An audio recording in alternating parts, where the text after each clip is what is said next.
ఒక చిన్న గ్రామంలో వానలు పడటం ఆగిపోయాయి. బావులు ఎండిపోయాయి. కానీ ఒక బాలుడు సత్తి కలలో అదే బావిని చూస్తున్నాడు. ఒక రోజు ఉదయం తన తెల్లటి కుక్కతిల్లుతో కలిసి బావి వైపు పరిగెత్తాడు. తాడు బావిలో వేసి ఏదో కట్టుకుపోయినట్టు అనిపించడంతో బయటకు లాగాడు. వచ్చింది ఒక పాత చెక్క పెట్టె. దాంట్లో ఒక తాడుపత్రాల పుస్తకం, ఇంకా మెరుస్తున్న నాణెం నక్షత్ర గుర్తుతో. ఇంటికి వెళ్లేసరికి తల్లి చేతులపై మట్టిని చూసి ఆశ్చర్యపోయింది. ఆ రాత్రి పుస్తకం తీసుకుని గ్రామ పెద్ద చిన్నయ్య వద్దకు వెళ్లాడు. చిన్నయ్య గారు అబ్బురపడి పుస్తకం సాధారణం కాదని చెప్పి ఒక తావిజు కట్టారు. ఆ తావిజుతో, ఆ నమ్మకంతో సత్తి తన మొదటి అడుగు వేస్తాడు. ఆ బావిలో నిజంగా ఏముందో తెలుసుకునేందుకు. సాయంత్రం సమయం. గ్రామం మొత్తం బంగారు కాంతిలో మెరుస్తోంది. పక్షులు గూటికి తిరిగి వెళ్తున్నాయి. చిన్న సత్తి తన తెల్లని కుక్కటిల్లుతో కలిసి దారిలో నడుస్తూ పాత బావి దగ్గరికి చేరతాడు. ఆ బావి చాలా నిశ్శబ్దంగా ఉంది. గాలి కూడా కదలట్లేదు. సత్తి కుతూహలంగా లోపలికి చూస్తాడు. ఇల్లు చుట్టూ వాసన చూస్తోంది.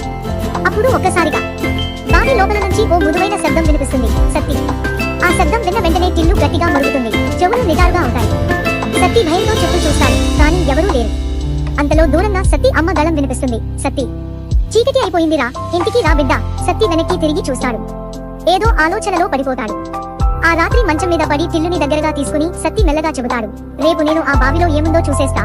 చిమ్మ చీకటిలో దీపం వెలుగుతూ ఉంది. బావిలోంచి వచ్చిన ఆ రహస్య స్వరం అతని కలల్లోకి మళ్లీ వస్తుంది.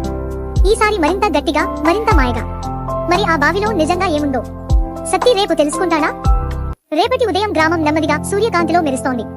సత్తి అతి ఉత్సాహంగా లేచి తన తెల్లని కుక్క టిల్లుని పక్కన పెట్టుకుని బావి వైపుకు నిశ్శబ్దంగా దూకుతాడు. ఆ పాత బావి దగ్గరికి చేరినప్పుడు అతను కలలో చూసిన ఆ ముదురు నీలి వెలుగు మళ్లీ తేలుతూ కనిపిస్తుంది.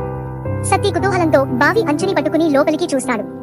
ఒక్కసారిగా బావి నీటిలో ఏమో ఒక చిన్న మెరుపు కనిపిస్తుంది. బంగారు వస్తువు మునిగి ఉంది.